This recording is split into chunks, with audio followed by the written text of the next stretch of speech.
Hai, Assalamualaikum, welcome to Momlove Channel. Kali ini saya mau sharing pengalaman saya dan sedikit pengetahuan saya mengenai apa saja yang harus dipersiapkan untuk masuk madrasah ibtidaiyah. Termasuk di dalamnya itu mengenai biayanya, apa saja yang harus dipelajari sebelum masuk madrasah ibtidaiyah, dan juga tesnya seperti apa. Nah, kalau memang tertarik dan ingin tahu lengkapnya, simak terus video ini sampai habis.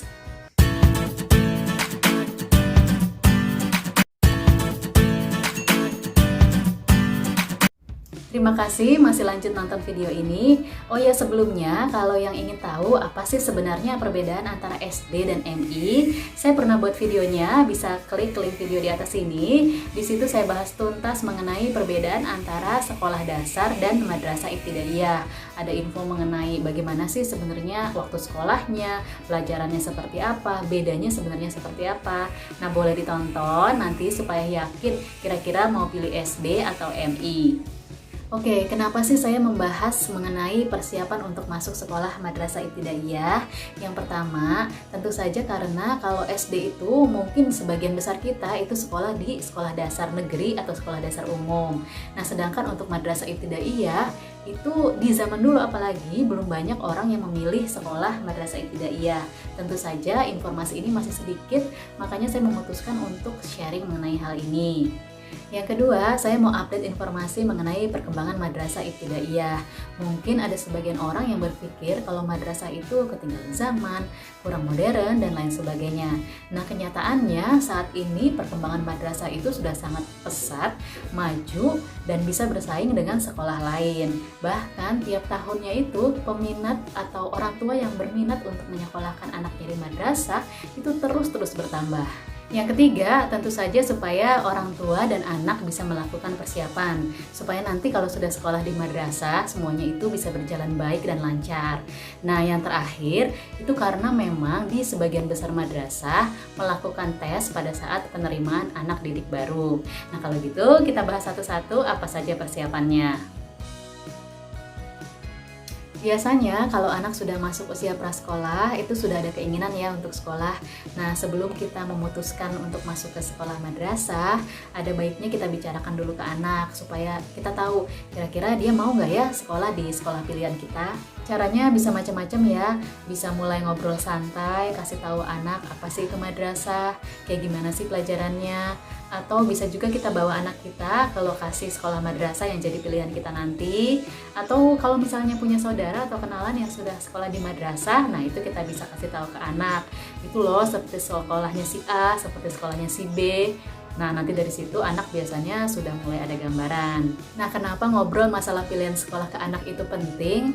Karena walaupun dia masih kecil, tapi anak zaman sekarang itu kan kritis-kritis. Kalau memang dia sudah tahu dan setuju mau sekolah di pilihan kita, nanti dia menjalaninya itu akan lebih senang dan gak merasa terpaksa. Kalau yang ini standar ya, di SD juga begitu.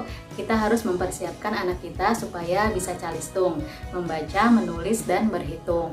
Lembaga tempat belajarnya itu sudah banyak sekali, mulai dari taman kanak-kanak atau TK, atau bisa juga di Bimba atau lembaga sejenis lainnya. Nah, kalau untuk Bimba, saya pernah buat video mengenai Bimba, bisa klik link video di atas sini. Itu ada 3 video mengenai apa itu Bimba, metode yang diajarkan di Bimba, dan juga tips-tips kalau anak kita belajar di Bimba. Nah, intinya dimanapun tempat belajarnya saat ini di Indonesia, membaca, menulis, dan berhitung itu sudah menjadi suatu kewajiban sebelum anak kita memulai sekolahnya, baik itu di sekolah dasar umum maupun di madrasah ibtidaiyah. Yang satu ini penting sekali ya, yaitu mempersiapkan anak untuk bisa membaca Al-Quran. Kita bisa lakukan dari jauh-jauh hari, step by step, mulai dari perkenalan huruf hijaiyah, membaca Iqra, sampai akhirnya anak bisa membaca Al-Quran. Mengajarkan anak tentang Al-Quran itu bisa dilakukan dari anak usia dini ya, karena untuk zaman sekarang itu sudah banyak sekali yang jual mainan edukasi, jadi kita bisa belajar sambil bermain. Nah, ini sebagai referensi, saya punya satu contoh. Ini sebenarnya puzzle, dia puzzle huruf hijaiyah. Ini bisa dilepas, ada kenopnya seperti ini. Nah, ini menurut saya sangat kreatif dan sangat menyenangkan untuk anak belajar pengenalan huruf hijaiyah. Ada banyak sekali, selain itu juga kalau anaknya sudah lebih besar, mungkin bisa menggunakan kartu pintar seperti ini. Nah, ini anak-anak biasanya diperkenalkan seperti kartu ya, bentuknya kayak gini. Nah, nanti tebak-tebakannya huruf apa, alif, ba, ta, dan sebagainya. Ini juga menurut saya efektif sih memperkenalkan anak huruf hijaiyah dari usia dini. Bisa dicoba juga sebagai referensi para orang tua untuk mempersiapkan anak step by step sambil nanti akhirnya membaca Iqra dan bisa mampu membaca Al-Quran. Di madrasah itu ada yang namanya kegiatan tahfiz, yaitu menghafal surat-surat dalam Al-Quran. Biasanya untuk tingkat madrasah ibtidaiyah yang dihafal adalah surat-surat pendek yang ada di juz 30. Nah, makanya kita bisa mempersiapkan anak-anak kita untuk menghafal surat-surat pendek supaya dia bisa dan juga terbiasa. Jadi nanti begitu sudah masuk madrasah, dia sudah terbiasa untuk menghafal. Selain itu, ada juga beberapa madrasah yang pada saat penerimaan murid baru, tesnya itu adalah melafalkan surat-surat pendek. Jadi nggak ada salahnya kalau kita masih punya banyak waktu, apalagi misalnya anaknya itu umurnya masih jauh dari umur wajib untuk masuk sekolah. Nah, kita bisa isi waktunya dengan kegiatan menghafal surat-surat pendek dalam Al-Quran. Sholat berjamaah di madrasah ibtidaiyah itu sudah mulai dilakukan dari kelas 1. Jadi pada saat awal masuk sekolah, salah satu kelengkapannya itu ya membawa mukena atau sarung dan juga sendal jepit untuk berwudu. Sebenarnya di madrasah pun tentu diajarkan tata cara sholat beserta bacaan-bacaannya secara lengkap. Nah, tapi kenyataannya berdasarkan pengalaman, kasihan juga anak kalau harus belajar di satu waktu yang singkat untuk menghafal gerakan dan juga bacaan-bacaan yang cukup banyak.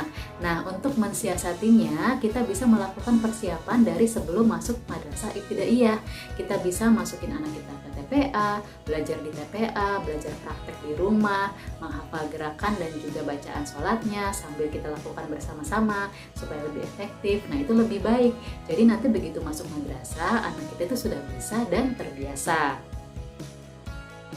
Yang satu ini biasanya kurang kita perhatikan ya sebagai orang tua, karena biasanya kita itu lebih fokus ke pelajaran seperti calistung dan sebagainya. Padahal kemandirian itu juga merupakan salah satu faktor penting yang bisa jadi penilaian apakah anak kita ini sudah siap untuk sekolah atau belum. Sedikit pengalaman, jadi waktu itu sedang penerimaan murid baru dan akan dilakukan tes.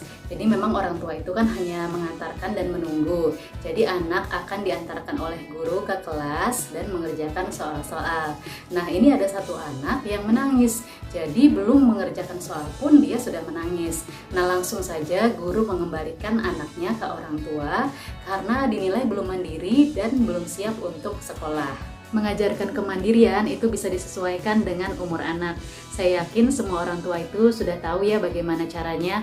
Cuma memang yang dibutuhkan itu adalah konsistensi dan kesabaran. Untuk besarnya biaya itu sangat tergantung dari sekolah masing-masing ya. Jadi kita memang harus datang atau cari tahu infonya ke sekolah langsung. Apalagi kalau sekolahnya itu madrasah ibtidaiyah swasta. Range-nya itu bisa sangat luas, bisa murah, sedang, mahal, bahkan ada yang mahal sekali sampai puluhan juta. Nah, itu memang tergantung dari pilihan kita masing-masing. Untuk madrasah ibtidaiyah negeri atau MIN itu juga ada biaya masuknya, tapi biasanya nggak semahal biaya masuk di madrasah ibtidaiyah swasta. Nah, besaran biaya antara MIN 1 dengan yang lainnya itu juga berbeda-beda ya, walaupun sama-sama negeri. Nah, sebagai contoh referensi, tahun ini ada MIN di Jakarta Timur, itu biaya masuknya 1,2 juta sekian. Nah, tapi ada juga MIN di Jakarta Selatan, itu biaya masuknya tahun ini sampai 4 juta rupiah. Oleh karena itu, kita harus rajin-rajin ngecek, cari tahu, cari info ke sekolah tujuan kita nanti supaya kita ada gambaran kira-kira besarnya biayanya itu berapa supaya kita bisa mempersiapkannya. Kalau di madrasah ibtidaiyah swasta itu biasanya selalu ada tes masuknya. Sedangkan untuk di MIN yang negeri itu ada yang ada juga yang enggak. Apalagi sejak tahun ini kan semuanya dilakukan secara online ya, full. Nah, jadinya semuanya itu hanya berdasarkan umur. Tapi kalau kita masuk melalui jalur mandiri itu juga pasti ada tesnya. Seperti apa sih tesnya? Nah, ini bervariasi ya, tergantung dari sekolah masing-masing. Tapi kalau pengalaman saya itu ada matematika seperti penjumlahan penjumlahan pengurangan, lalu menuliskan bacaan ke dalam bahasa Arab, ada juga pengetahuan mengenai surat-surat pendek, lalu juga ada tentang IQ sederhana seperti melanjutkan pola gambar dan lain sebagainya. Menurut saya, karena kebijakan setiap tahun itu selalu berubah-ubah, makanya kita harus rajin-rajin cari info ke sekolah pilihan kita. Nah, selain itu, mengenai tes ya, tes ada ataupun tidak, menurut saya itu kita wajib mempersiapkannya. Kalaupun ada, kita sudah siap. Kalaupun tidak ada, itu pasti akan sangat berguna untuk anak kita setelah dia masuk madrasah nanti.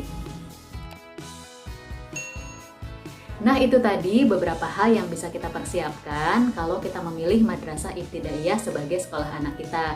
Mudah-mudahan bisa bermanfaat ya. Oh ya, satu lagi saya mau kasih info kalau jadwal penerimaan Madrasah Ibtidaiyah negeri itu biasanya jauh lebih awal dibanding jadwal penerimaan sekolah dasar negeri. Nah, insya Allah akan saya update infonya di channel saya ini. Makanya jangan lupa subscribe dan juga nyalakan loncengnya supaya terus update ya. Semoga informasi ini bermanfaat. Terima kasih. Assalamualaikum.